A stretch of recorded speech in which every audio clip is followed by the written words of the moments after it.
വിയറ്റ്നാമിൽ നിന്നും കാലിത്തീറ്റ എന്ന ലേബലിൽ കുറഞ്ഞ കസ്റ്റംസ് തീരുവ നൽകി ഗുണനിലവാരം കുറഞ്ഞ പരിപ്പ് കേരളത്തിലേക്ക് ഇറക്കുമതി ചെയ്യുന്നതിന്റെ തെളിവുകൾ കാഷ്യൂ കോർപ്പറേഷൻ പുറത്തുവിട്ടു. കൊച്ചി തുറമുഖം വഴി എത്തിക്കുന്ന വില കുറഞ്ഞ കശുവണ്ടി പരിപ്പ് കേരളത്തിൽ ഉൽപ്പാദിപ്പിക്കുന്ന പരിപ്പിനൊപ്പം കൂട്ടിക്കലർത്തി വിദേശത്തേക്ക് കയറ്റുമതി നടത്തുന്നു.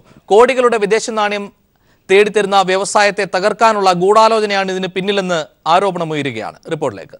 ഇന്ത്യയിൽ പ്രത്യേകിച്ച് കേരള നിർമ്മിത കശുവണ്ടി പരിപ്പിന് വിദേശ രാജ്യങ്ങളിലുള്ള ഡിമാൻഡ് മുതലെടുത്താണ് കേരളത്തിലെ പരിപ്പാണെന്ന വ്യാജേന വിൽപ്പന.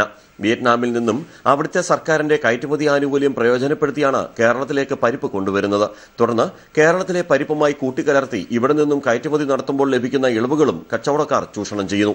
യന്ത്രവൽക്കരണം വ്യാപകമായതിനാൽ വിയറ്റ്നാമിൽ കശുവണ്ടി ഉൽപാദനത്തിന് ചെലവ് കുറവാണെന്നതിനു പുറമെ നിരവധി ഇളവുകളും സർക്കാർ നൽകുന്നുണ്ട്. കേരളത്തിലെ ചില കശുവണ്ടി വ്യവസായികൾ വിയറ്റ്നാമിൽ വ്യവസായം നടത്തി പരിപ്പ് കൊച്ചിയിലേക്ക് കയറ്റുമതി ചെയ്യുകയാണെന്ന് cashew corporation chairman S Jayamohan ആരോപിച്ചു. അപ്പം നല്ല പരിപ്പ് അമേരിക്ക എടുക്കുന്നു, അവർക്ക് വേണ്ടാത്തത് മറ്റ് രാജ്യങ്ങളിലേക്ക് കയറ്റി അയക്കുന്നു. ഇവിടേക്ക് കയറ്റി അയക്കുമ്പോൾ അത് കാലിത്തീറ്റ എന്ന നിലയിലാണ് ഫലത്തിൽ കയറ്റി അയക്കുന്നത്. നമ്മുടെ ഇന്ത്യൻ ഗ്രേഡ് എന്ന പരിപ്പ് നമ്മൾ തന്നെ കമ്പോളത്തിൽ ഇറക്കുന്നുണ്ട്. കാലിത്തീറ്റ എന്ന നിലയിലാകുമ്പോൾ 4% ഡ്യൂട്ടി കൊടുത്താൽ മതി, മറ്റേതാകുമ്പോൾ 45% ഡ്യൂട്ടി വേണം. അത് ഇവിടുത്തെ ചില വ്യവസായികളായിട്ടുള്ള ആളുകൾ അത് തരംതിരിച്ച് പല പാക്കറ്റുകളാക്കി കമ്പോളത്തിൽ വെക്കുന്നു. 2016 ഏപ്രിൽ മുതൽ 2017 ജനുവരി വരെ 3018 മെട്രിക് ടൺ കശുവണ്ടി പരിപ്പാണ് കൊച്ചി തുറമുഖത്ത് പ്രത്യേക സാമ്പത്തിക മേഖല വഴി എത്തിച്ചത്. ഇതിന് 157.16 കോടിയോളം രൂപ വില വരും. 2015-2016 വർഷം 2307 മെട്രിക് ടൺ പരിപ്പ് ഇറക്കുമതി ചെയ്തുവെന്നാണ് കണക്കുകൾ സൂചിപ്പിക്കുന്നത്. ശരാശരി ഒരു മാസം 15 കോടിയോളം രൂപയുടെ വിയറ്റ്നാം പരിപ്പ് കേരളത്തിലേക്ക് എത്തിച്ചുവെന്ന് കേരള കശുവണ്ടി വികസന കോർപ്പറേഷന് ലഭ്യമായ കണക്കുകൾ. വിയറ്റ്നാം പരിപ്പ് ഈ വിധം ഇറക്കുമതി തുടർന്നാൽ കേരളത്തിലെ കശുവണ്ടി വ്യവസായത്തിന് വൻ ഭീഷണിയാവും. കാസർഗോഡ്, കണ്ണൂർ, കോഴിക്കോട്, മലപ്പുറം ജില്ലകളിലെ വ്യാപാര സ്ഥാപനങ്ങളിൽ വിൽപ്പനയ്ക്ക് വിയറ്റ്നാം പരിപ്പാണ് ഉള്ളത്. പല ബ്രാൻഡുകളിലാണ് ഇവ വിൽക്കുക. കേരളത്തിലെ കശുവണ്ടി വ്യവസായത്തിന് ഉയർത്തുന്ന ഭീഷണി ചൂണ്ടിക്കാട്ടി കേന്ദ്ര സംസ്ഥാന സർക്കാരുകൾക്ക് നിവേദനം നൽകാനാണ് കാഷ്യൂ കോർപ്പറേഷന്റെ തീരുമാനം. ന്യൂസ് ബ്യൂറോ, കൊല്ലം. ഇപ്പോൾ കൊല്ലത്ത് നിന്ന് റിപ്പോർട്ടർ രാജ്കുമാർ ടെലിഫോണിൽ ചേരുകയാണ്. രാജ്കുമാർ, ഒരു വ്യവസായത്തെ തന്നെ തകർക്കുന്ന നിലയിലാണ് കാര്യങ്ങളുടെ പോക്ക്. ഏത് തരത്തിലുള്ള പ്രതിസന്ധികളാണ് സൃഷ്ടിക്കുന്നത്? ഇതില് പ്രധാന ഒരു വിഷയം, നാളിതുവരെ ഇന്ത്യ, പ്രത്യേകിച്ച് അതിൽ കേരളം, അതിൽ കൊല്ലമാണ് കാഷ്യൂ, ഇന്ത്യയിലെ കശുവണ്ടി പരിപ്പ് ഉൽപാദനത്തിന്റെ തലസ്ഥാനം എന്നറിയപ്പെടുന്ന, ഒരുപക്ഷെ ലോകത്ത് തന്നെ ഏറ്റവും ഗുണനിലവാരമുള്ള പ്രോസസ് ചെയ്ത പരിപ്പ്, സംസ്കരിച്ച അണ്ടിപ്പരിപ്പ് ലോക ബ്രാൻഡിൽ തന്നെ കേരളത്തിന്റെ കൊല്ലം ബ്രാൻഡിനാണ് ഏറ്റവും ഡിമാൻഡ് ഉള്ളത്. ആ ഡിമാൻഡ് തകർക്കാൻ വേണ്ടിയുള്ള ഒരു ഗൂഢാലോചനയാണ് ഇപ്പോൾ നടന്നുകൊണ്ടിരിക്കുന്നത്. ഇന്ത്യയുടെ ആധിപത്യം അതെല്ലാം തകർത്ത് തരിപ്പണമാക്കി വിയറ്റ്നാം സ്വന്തം രാജ്യത്ത് ആഫ്രിക്കയിൽ നിന്നുള്ള തോട്ടണ്ടി വൻതോതിൽ വാങ്ങിക്കൂട്ടി അവിടെ മെക്കനൈസേഷൻ, അതായത് യന്ത്രവൽക്കരണം വഴിയുള്ള പരിപ്പിന്റെ പ്രോസസിംഗ് സംസ്കരണമാണ് നടത്തിക്കൊണ്ടിരിക്കുന്നത്. ഇത് വലിയ തോതിൽ വില കുറച്ച് അതിന്റെ ഗുണനിലവാരം കുറഞ്ഞ പരിപ്പ് ഇന്ത്യയിൽ എത്തിച്ച് അത് വിപണിയിൽ കീഴടക്കുകയും ഇവിടെ ഉൽപ്പാദിപ്പിക്കുന്ന, കേരളത്തിൽ കൊല്ലത്ത് ഉൽപ്പാദിപ്പിക്കുന്ന ഗുണനിലവാരമുള്ള നല്ല നിലയിൽ പ്രോസസ് ചെയ്ത ബോർമ പരിപ്പ്, അതിന് ഏറ്റവും വലിയ ഡിമാൻഡാണ്. ആ ഡിമാൻഡിനെ തകർക്കുക എന്നുള്ളതാണ് ഇതിന്റെ ലക്ഷ്യം. ഇതിന് ഇവിടെയുള്ള വ്യാപാരികൾ, കേരളത്തിലെ കശുവണ്ടി മുതലാളിമാർ കൂടി ഇതിന് കൂട്ടുനിൽക്കുന്നു, അല്പലാഭത്തിന് കൂട്ടുനിൽക്കുന്നു എന്നുള്ളതാണ് നമുക്ക് ഇതിൽ ശ്രദ്ധേയമായ കാര്യം. കഴിഞ്ഞ 2 വർഷമായി ഈ നിലയിൽ കൊച്ചി തുറമുഖം വഴി വൻതോതിൽ കാലിത്തീറ്റ എന്ന പേരിൽ ഗുണനിലവാരം കുറഞ്ഞ അണ്ടിപ്പരിപ്പ്, വിയറ്റ്നാമിൽ സംസ്കരിച്ച അണ്ടിപ്പരിപ്പ് ഇവിടെ എത്തിക്കുകയും വിപണിയിൽ 450 രൂപയ്ക്കും 500 രൂപയ്ക്കും വില കുറച്ചത് വിൽക്കുന്ന ഒരു സാഹചര്യമാണ് ഇപ്പോഴുള്ളത്. ഇവിടെ ഉൽപ്പാദിപ്പിക്കുന്ന പരിപ്പിന് സംസ്കരിക്കുന്ന തൊഴിലാളികൾക്ക് നല്ല നിലയിൽ കൂലി കൊടുത്ത് നല്ല അന്തരീക്ഷത്തിൽ നല്ല ഗുണനിലവാരത്തോടെ സ്വാദോടുകൂടി നേരത്തെ ഞാൻ സൂചിപ്പിച്ചതുപോലുള്ള ആ ഡിമാൻഡ് വർദ്ധിപ്പിക്കുന്ന തരത്തിലുള്ള അണ്ടിപ്പരിപ്പ് ഇവിടെ വിൽക്കുമ്പോൾ കിലോയ്ക്ക് 750 രൂപയ്ക്ക് വിൽക്കുന്നതാണ്. വിയറ്റ്നാമിൽ നിന്നും ഗുണനിലവാരമില്ലാത്ത പരിപ്പ് ഇവിടെ 450 രൂപയ്ക്കും 500 രൂപയ്ക്കും വിപണിയിൽ എത്തിക്കുന്നത്. ഇത് വലിയ തോതിലുള്ള പ്രതിസന്ധി ഉണ്ടാക്കുകയും കേരളത്തിന്റെയും രാജ്യത്തിന്റെയും കുത്തക ഈ രംഗത്ത് തകർക്കുകയും ഒപ്പം തന്നെ 1 ലക്ഷത്തിലധികം തൊഴിലാളികളെ തീരാ ദുരിതത്തിലേക്ക്, പട്ടിണിയിലേക്ക് തള്ളിവിടുന്ന ഒരു നീക്കമാണ് ചില വ്യവസായ പ്രമുഖരിൽ നിന്ന് കേരളത്തിൽ തന്നെ ഉണ്ടാകുന്നു എന്നുള്ളതാണ് ശ്രദ്ധേയം. രാജ്കുമാർ, ആഭ്യന്തര വിപണിയിൽ ഇത്രത്തോളം വില കുറച്ച് ഇത് വിൽക്കുന്നത് ആഭ്യന്തര വിപണിയെ തകർക്കുന്ന കാര്യമാണ്. ഒപ്പം തന്നെ ലോകത്താകമാനം കേരളത്തിൽ നിന്നുള്ള കശുവണ്ടിക്ക് വൻ ഡിമാൻഡായിരുന്നു ഉണ്ടായിട്ടുള്ളത്. ഇതുപോലെ കാലിത്തീറ്റയുടെ ഗ്രേഡ് മാത്രമുള്ള തരത്തിൽ ഉള്ള പരിപ്പുകൾ കൂട്ടിക്കലർത്തി വിൽക്കുന്നതോടെ ലോകവ്യാപകമായുള്ള കേരളത്തിന്റെ ഒരു ഡിമാൻഡ് അല്ലെങ്കിൽ കുത്തക തകരുന്ന തരത്തിലേക്ക് മാറുകയില്ലേ? തീർച്ചയായും 5000 കോടിയിലധികം രൂപയുടെ വിദേശ നാണ്യമാണ് രാജ്യത്തിന് ലഭിക്കുന്നത്. അതിൽ ബഹുഭൂരിപക്ഷം പങ്കും കേരളത്തിന് അവകാശപ്പെട്ടതാണ്. അങ്ങനെ ആ ഒരു വലിയ വിദേശ നാണ്യം തേടിത്തരുന്ന ഈ രംഗത്തെ തകർക്കുക എന്നുള്ള ഒരു ഗൂഢാലോചന, ഞാൻ നേരത്തെ സൂചിപ്പിച്ചതുപോലെ ഒരു ഗൂഢാലോചന ഇതിന് പിന്നിലുണ്ട്. കാലിത്തീറ്റ എന്ന നിലയിൽ കൊണ്ടുവരുന്ന പരിപ്പ് തീർച്ചയായും ഇത് പോർട്ടിലെത്തിക്കുമ്പോൾ ഇതിന്റെ നിയമപ്രകാരം പരിശോധിക്കേണ്ടതാണ്. ഇത് അണ്ടിപ്പരിപ്പാണ് എന്ന് തിരിച്ചറിവ് ഉണ്ടായിട്ടും കാലിത്തീറ്റ എന്ന് പറയുമ്പോൾ തീർച്ചയായും അത്രത്തോളം പഴകിയതോ അല്ലെങ്കിൽ നിലവാരമില്ലാത്ത പരിപ്പ് ഇവിടെ കൊണ്ടുവന്ന് നമ്മുടെ മലയാളികൾ തന്നെ ഈ കുറഞ്ഞ വിലയ്ക്ക് ലഭിക്കുന്നു എന്ന നിലയിലാണ് അത് വാങ്ങി കഴിക്കുന്നത്. ഇത് രണ്ട് നിലയിൽ പ്രശ്നങ്ങൾ ഉണ്ടാക്കുന്നുണ്ട്. ഒന്ന്, നമ്മുടെ നല്ല നിലയിൽ ഉൽപ്പാദിപ്പിക്കുന്ന കേരളത്തിൽ സംസ്കരിക്കുന്ന പരിപ്പിന്റെ വിലയിടിക്കും. രണ്ട്, ഇത് കഴിക്കുന്നവർക്കുള്ള ഈ ആരോഗ്യ പ്രശ്നങ്ങൾ. മറ്റൊന്ന്, ഈ രണ്ട് തരത്തിലാണ് ഇതിന് ഒരു പ്രതിസന്ധി ഉണ്ടാവുക. ഒപ്പം തൊഴിലാളികളുടെ വലിയ ഉപജീവന മാർഗമായിട്ടുള്ള കശുവണ്ടി രംഗത്ത് തകർച്ച നേരിടുകയും തൊഴിലാളികൾ പട്ടിണിയിലാവുന്ന സ്ഥിതിയിലേക്കാണ് ഇത് കൊണ്ടെത്തിക്കുന്നത്. മാത്രമല്ല, മറ്റൊരു ശ്രദ്ധേയമായ കാര്യം, നിലവിൽ guinea Bissau, Ivory Coast, Tanzania തുടങ്ങിയ രാജ്യങ്ങളിൽ നിന്ന് ലക്ഷക്കണക്കിന് ടൺ തോട്ടണ്ടിയാണ് ഇന്ത്യയിലേക്ക് ഇറക്കുമതി ചെയ്തിരുന്നത്. ഇത് ആഗോളതലത്തിൽ തന്നെ 50-51% ഇന്ത്യ കൈവശം വെച്ചിരുന്ന ആ കുത്തക ഇപ്പോൾ വിയറ്റ്നാമിന്റെ പക്കലിലേക്ക് പോയി കഴിഞ്ഞു എന്നുള്ളതാണ്. രാജ്കുമാർ തുടരുക. ഇപ്പോൾ കാഷ്യൂ കോർപ്പറേഷൻ ചെയർമാൻ ജയമോഹൻ കൂടി ഇപ്പോൾ നമ്മുടെ ടെലിഫോണിൽ ചെയ്യുകയാണ്. ജയമോഹൻ, ഏത് തരത്തിലാണ് ഇത്രത്തോളം ഗ്രേഡ് കുറഞ്ഞ കാലിത്തീറ്റ എന്ന ലേബലിൽ ഇറങ്ങുന്ന കശുവണ്ടി പരിപ്പ് കേരളത്തിൽ വിറ്റഴിക്കുന്നതോടെ ഒപ്പം കേരളത്തിലെ കശുവണ്ടികൾക്കൊപ്പം കൂട്ടിക്കുഴച്ച് വിറ്റഴിക്കുന്നതോടെ ഏത് തരത്തിലാണ് നമ്മുടെ വ്യവസായത്തെ ബാധിക്കുക?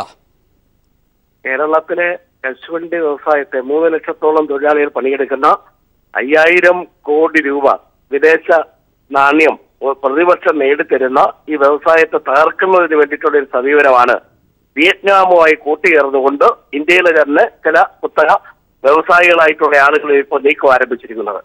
വിയറ്റ്നാമിൽ നിന്നും ഗുണനിലവാരം കുറഞ്ഞ പരിപ്പ് ഇന്ത്യയിലേക്ക് കയറ്റി അയക്കുക എന്ന് പറഞ്ഞാൽ കൊച്ചി എയർപോർട്ടിലേക്കാണ് കയറ്റി അയക്കുന്നത്. 157 കോടി രൂപയുടെ പരിപ്പാണ് 2017 കൊച്ചി എയർപോർട്ടിൽ വന്നിറങ്ങിയത്. 2016 അത് 100 കോടിയുടെ പരിപ്പായിരുന്നു വന്നിറങ്ങിയത്. ഇത് ചെയ്യുന്നതെന്ന് ചോദിച്ചാൽ, ഇത് ഇവിടെ ഇറക്കുമതി ചെയ്തതിനു ശേഷം ഇവിടുത്തെ പരിപ്പുമായിട്ട് മിക്സ് ചെയ്ത് വിദേശത്തേക്ക് തന്നെ ഇവർ കയറ്റി അയക്കുക. അപ്പൊ നമ്മുടെ പരിപ്പും വിയറ്റ്നാമിന്റെ പരിപ്പും കൂടി ചേരുമ്പോൾ ഗുണനിലവാരം കുറഞ്ഞ പരിപ്പാണ് വിദേശത്ത് കിട്ടുന്നതെന്ന് പറഞ്ഞാൽ 75 ലോകരാജ്യങ്ങളിൽ പരിപ്പ് കയറ്റി അയച്ചുകൊണ്ടിരിക്കുന്ന ഇന്ത്യയിലെ പരിപ്പ് മറ്റുള്ളവർക്ക് വേണ്ട, വിയറ്റ്നാമിന്റെ പരിപ്പ് മതി എന്ന നിലയിലേക്ക് എത്തും. ഇപ്പോൾ ഇങ്ങോട്ട് വരുന്ന പരിപ്പ് സംബന്ധിച്ച് അമേരിക്ക ആണെങ്കിൽ അവരുടെ ഒരു പ്രൊഡക്ഷൻ സെന്ററായിട്ടാണ് വിയറ്റ്നാമിനെ കാണുന്നത്. ഗുണനിലവാരമുള്ള പരിപ്പ് അമേരിക്ക വാങ്ങുക, ഗുണനിലവാരമില്ലാത്ത പരിപ്പ് കാലിത്തീറ്റ എന്നുള്ള നിലയിൽ ലോകരാജ്യങ്ങളിലേക്ക് കയറ്റി അയക്കുക. ലോകരാജ്യങ്ങളിലേക്ക് കയറ്റി അയക്കുമ്പോൾ പ്രധാനപ്പെട്ട ഒരു കയറ്റുമതി കേന്ദ്രമാക്കി കേരളത്തെയും ഇന്ത്യയിലും ഇവർ മാറ്റിക്കൊണ്ടിരിക്കുകയാണ്. ഈ നടപടി ഗൗരവതരമായിട്ടുള്ള ഒന്നാണ് എന്ന് മാത്രമല്ല, 3 ലക്ഷത്തോളം വരുന്ന കശുവണ്ടി മേഖലയിലെ തൊഴിലാളികളെ ആ വ്യവസായത്തെ തന്നെ തകർക്കുകയും 5000 കോടി രൂപ വിദേശ നാണ്യം നമുക്ക് നേടിത്തരുന്നത് ഇല്ലായ്മ ചെയ്യാനും ഉതകുന്ന തരത്തിലുള്ള വളരെ ഭീതിജനകമായ ഗൗരവമായിട്ടുള്ള ഒരു വിഷയമാണ് ഞങ്ങളുടെ ശ്രദ്ധയിൽപ്പെട്ടത്. കഴിഞ്ഞ ദിവസങ്ങളിൽ കോഴിക്കോട്ടും കാസർഗോഡ്, കണ്ണൂരും മലപ്പുറത്തുമെല്ലാം വിപണന കേന്ദ്രങ്ങൾ കാഷ്യൂ കോർപ്പറേഷന് പരിപ്പ് വിറ്റഴിക്കുന്നതിന് വേണ്ടിയിട്ടുള്ള സംവിധാനം ഒരുക്കുന്നതിന് വേണ്ടി യോഗങ്ങൾ ചേർന്ന ഘട്ടത്തിലാണ് 400-450 രൂപയ്ക്ക് പരിപ്പ് അവിടെ കിട്ടുന്നു എന്ന് വ്യാപാരികൾ പറഞ്ഞത്. ആ പരിപ്പ് എങ്ങനെയുള്ളതാണ് എന്ന് നോക്കുന്നതിന് വേണ്ടിയിട്ട് ഞങ്ങൾ ചെറുപ്പമാണ് കയ്യിലെടുക്കുമ്പോൾ തന്നെ അത് പൊടിഞ്ഞ് കാലിത്തീറ്റ പോലെ ആയി പോവുക. കശുവണ്ടി പരിപ്പിന്റെ ഒരു ഗുണവുമില്ലാത്ത ഏറ്റവും ഗുണനിലവാരം കുറഞ്ഞ പരിപ്പാണ് അവർ ഇറക്കി വില കുറച്ച നിലയിലേക്ക് അവർ വിറ്റുകൊണ്ടിരിക്കുന്നത്. ഇത് അത്യന്തം ഗുരുതരമായിട്ടുള്ള ഒരു വിഷയം തന്നെയാണ്. ഇത് അവസാനിപ്പിക്കപ്പെടേണ്ടതാണ്. കേന്ദ്ര ഗവൺമെന്റാണ് ഈ കാര്യത്തിൽ ശരിയായിട്ടുള്ള ഒരു സമീപനം സ്വീകരിക്കേണ്ടത്. കസ്റ്റംസ് അധികാരികളായിട്ടുള്ള ആളുകളും കാലിത്തീറ്റയുടെ ലേബലിൽ കശുവണ്ടി പരിപ്പ് ഇവിടോട്ട് ഇറക്കുമതി ചെയ്യുന്നതിന് വേണ്ടിയിട്ട് അവരും കൂട്ടുനിൽക്കുന്ന ഒരു ഗൗരവതരമായ പ്രശ്നമുണ്ട്. ഇത് കടുത്ത അനീതിയാണ്, അഴിമതിയാണ്. ഇതിനെതിരായിട്ട് കേരള ജനത ഒന്നടങ്കം ഒരുമിച്ച് കേരളത്തിന്റെ സംരക്ഷണത്തിനും കശുവണ്ടി വ്യവസായത്തിന്റെ സംരക്ഷണത്തിനും ഇന്ത്യയിലേക്ക് വന്നുകൊണ്ടിരിക്കുന്ന 5000 കോടി വിദേശ നാണ്യം നിലനിർത്തുന്നതിനുമായിട്ട് ഉള്ള ഒരു വലിയ കൂട്ടായ്മ ശക്തിപ്പെടുത്തേണ്ട അനിവാര്യമായ സാഹചര്യത്തിലേക്കാണ് നാം ഇപ്പോൾ കടന്നു പോയിക്കൊണ്ടിരിക്കുന്നത്. ഈ കഴിഞ്ഞ 2 വർഷമായി ഇത്തരത്തിൽ കശുവണ്ടി ഗുണനിലവാരമില്ലാത്ത കശുവണ്ടികൾ കേരളത്തിലേക്ക് എത്തുന്നു എന്നാണ് വിവരങ്ങൾ ലഭ്യമായത്. ഏറെ പ്രതിസന്ധി നേരിട്ട ഒരു വ്യവസായത്തെ പുനരുദ്ധരിക്കാൻ സർക്കാർ സജീവ ഇടപെടലുകൾ നടത്തിയ ഒരു സാഹചര്യത്തിലാണ് ഇത്തരത്തിലൊരു കാര്യം കൂടി ശ്രദ്ധയിൽപ്പെട്ടിരിക്കുന്നത്. പരിശോധനകൾ പോലും ഇല്ലാതെയാണോ ഇത്രയും നാൾ വൻതോതിൽ ഗുണനിലവാരം കുറഞ്ഞ കശുവണ്ടി കേരളത്തിലേക്ക് എത്തിക്കൊണ്ടിരുന്നത്? ഇതിന്റെ മറ്റൊരു ഗൗരവകരമായ സ്ഥിതി ചോദിച്ചാല്, വിദേശ മാർക്കറ്റുകൾ ഉള്ളതിനേക്കാൾ കശുവണ്ടി പരിപ്പിന് ആഭ്യന്തര മാർക്കറ്റിൽ ഡിമാൻഡും വിലയും ഉള്ളത് ഈ ഇന്ത്യയിലാണ്. ഇത് മനസ്സിലാക്കുന്നത് വിദേശ മാർക്കറ്റുകൾ വില കുറവാണ്. അപ്പൊ ഇന്ത്യയിൽ ഉള്ള ഈ മാർക്കറ്റിനെ അവര് വിയറ്റ്നാം കൈക്കലാക്കാൻ വേണ്ടി കൂടിയാണ് ഇവിടത്തേക്ക് ഈ പരിപ്പ് ഇറക്കുമതി ചെയ്യാൻ വില കുറഞ്ഞ സാധനം വാങ്ങാനുള്ള ഒരു താല്പര്യം ആളുകളിൽ ഉണ്ടാക്കി ഇത് വിറ്റഴിക്കാൻ വേണ്ടിയിട്ടുള്ള ഒരു ഇടമാക്കിയിട്ട് നമ്മുടെ രാജ്യത്തെ മാറ്റാനും വിയറ്റ്നാം ഇന്ന് പരിശ്രമിച്ചുകൊണ്ടിരിക്കുകയാണ്. വിയറ്റ്നാമിന്റെ പരിപ്പ് ഗുണനിലവാരം കുറഞ്ഞത് വില കുറഞ്ഞ ആളുകളിലേക്ക് എത്തുമ്പോൾ ഇത് തന്നെ വാങ്ങാൻ വേണ്ടിയിട്ടുള്ള ഒരു താല്പര്യം ആളുകളിലേക്ക്, ഇത് കാലിത്തീറ്റയ്ക്ക് പോലും ഉപയോഗിക്കാൻ കൊള്ളാത്ത പരിപ്പാണ് കവറുകളിൽ, നല്ല കവറുകളിൽ ഇന്ത്യയിൽ തന്നെ ചില വ്യവസായങ്ങളുടെ ലേബലിൽ ഇന്നിപ്പോ മലബാർ മേഖലകളിലെ കമ്പോളങ്ങളിലേക്ക് എത്തി തുടങ്ങിയിട്ടുണ്ട്. വരുന്ന ദിവസങ്ങളിൽ ഇത് കൊല്ലത്തും തിരുവനന്തപുരത്തും ആലപ്പുഴയും ഉൾപ്പെടെ ഇന്ത്യയിലെ എല്ലാ പ്രധാനപ്പെട്ട പട്ടണങ്ങളിലേക്ക് എത്തപ്പെട്ട് കഴിഞ്ഞാൽ നമ്മൾ ഉത്പാദിപ്പിക്കുന്ന കാശു കോർപ്പറേഷന് ഒരാഴ്ചയില് 2.5 ലക്ഷം കിലോ കശുവണ്ടി പരിപ്പ് ഉത്പാദിപ്പിച്ച കമ്പോളത്തിൽ ഇറക്കുന്നുണ്ട്. ആ 2.5 ലക്ഷം പരിപ്പ് ആഭ്യന്തര വിപണിയിലാണ് നമ്മൾ വിറ്റഴിച്ചുകൊണ്ടിരിക്കുന്നത്. അത് നഷ്ടപ്പെട്ടാൽ ഈ ഉൽപ്പന്നങ്ങൾ കെട്ടിക്കിടക്കുന്ന സ്ഥിതി വന്നാൽ ഫാക്ടറികൾ അടച്ചുപൂട്ടപ്പെടേണ്ടി വരും. അപ്പൊ തൊഴിലാളികൾക്ക് പണിയില്ലാതാവുന്ന ഒരു അവസ്ഥ വരും. അതുകൊണ്ട് ഇന്ത്യയിലേക്ക് 1 കിലോ പരിപ്പം വിദേശത്ത് ഇറക്കാൻ നമ്മൾ അനുവദിച്ചുകൂടാ. വിയറ്റ്നാമിന്റെ പരിപ്പ് ഇറക്കുന്നതിന് പ്രതിരോധിക്കാൻ ഇന്ത്യൻ പ്രധാനമന്ത്രി ഉൾപ്പെടെയുള്ള ആളുകൾ മുൻകൈ എടുക്കണമെന്ന് കാണിച്ചുകൊണ്ട് കേന്ദ്ര ഗവൺമെന്റിനെയും ബന്ധപ്പെട്ടവരെ സമീപിക്കാൻ വേണ്ടിയാണ് ഞങ്ങൾ നിശ്ചയിച്ചിട്ടുള്ളത്. ജയമോഹൻ, ദയവായി തുടരുക. ഇപ്പോൾ കയറ്റുമതി വ്യവസായ കൂടിയായ സുന്ദരേശൻ കൂടി നമ്മോടൊപ്പം ടെലിഫോൺ, ഷഹീർ കൂടി നമ്മോടൊപ്പം ടെലിഫോണിൽ ചേരുകയാണ്. ഷഹീർ, ഏത് തരത്തിലാണ് ഈ വ്യവസായത്തെ ഇപ്പോൾ ബാധിക്കുന്നത്? ഇത്രത്തോളം ഒരു വൻതോതിൽ കശുവണ്ടി കേരളത്തിലേക്ക് എത്തുന്ന സാഹചര്യത്തിൽ ഇപ്പോഴത്തെ ബിസിനസിന്റെ അവസ്ഥ ഏത് തരത്തിലാണ് നീങ്ങുന്നത്? ഹലോ സഹീർ, കേൾക്കാമോ? ഹലോ, കേൾക്കുന്നുണ്ടോ സഹീർ? ഹലോ സഹീർ, കേൾക്കാമെന്ന് പ്രതീക്ഷിക്കുന്നു.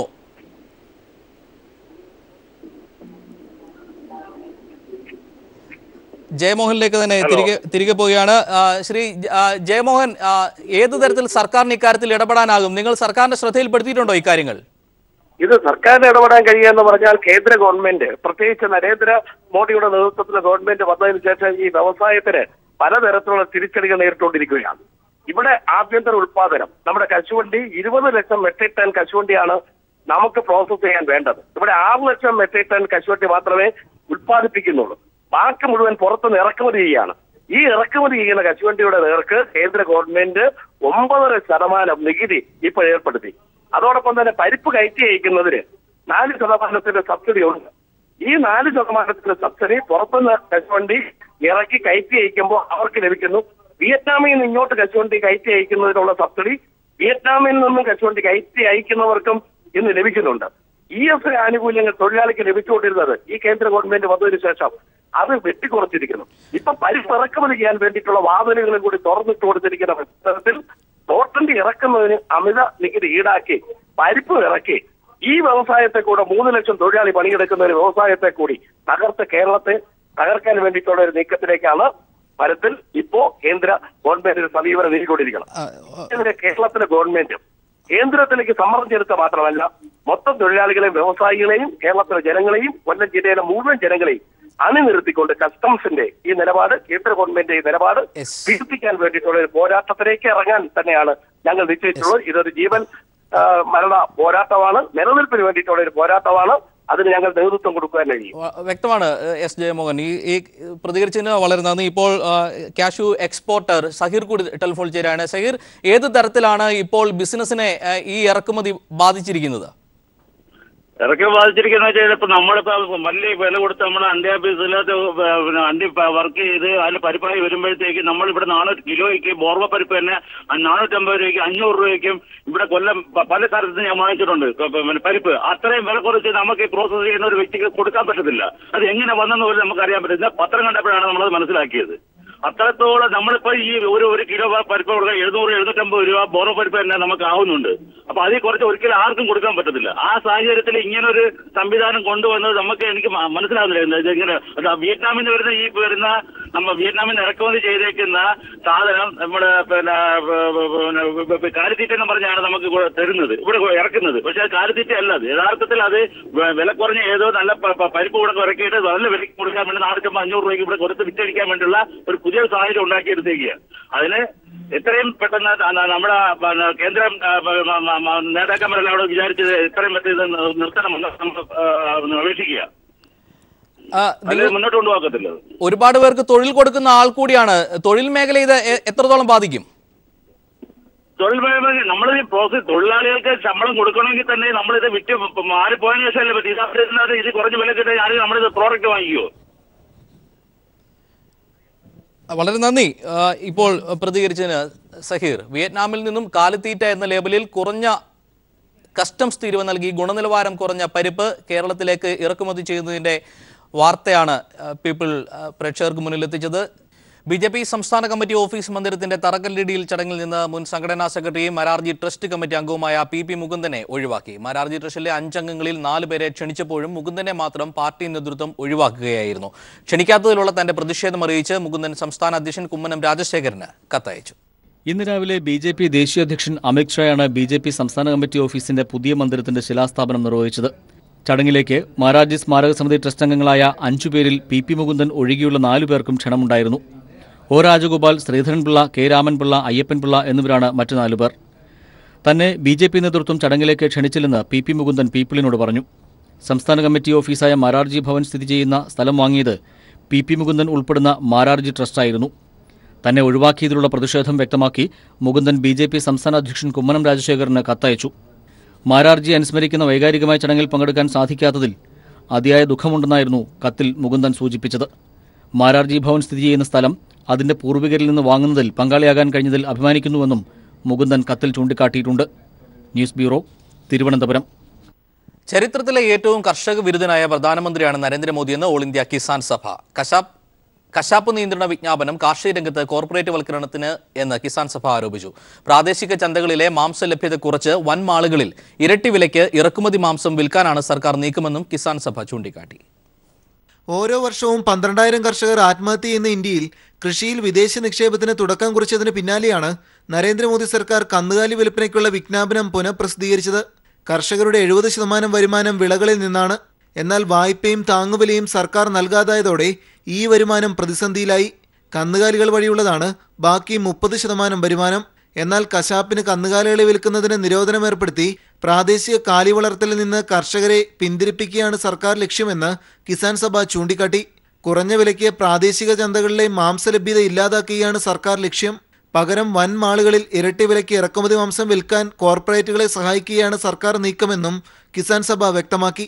This is the last prize of Narendra Modi to the farmers. It is last nail on the farmers' coffin. Because 70% income is already under attack. Now last 30% income is under severe strain. കർഷകരുടെ ജീവിതം വഴിമുട്ടിച്ച വിജ്ഞാപനത്തിനെതിരെ Kisan Sabha supreme കോടതിയെ സമീപിക്കും. Block തലങ്ങളിൽ കർഷക കൺവെൻഷനുകൾ വിളിച്ച് വിജ്ഞാപനത്തിന്റെ പകർപ്പ് കത്തിച്ച് പ്രതിഷേധിക്കും. മനുശങ്കർ, ദില്ലി.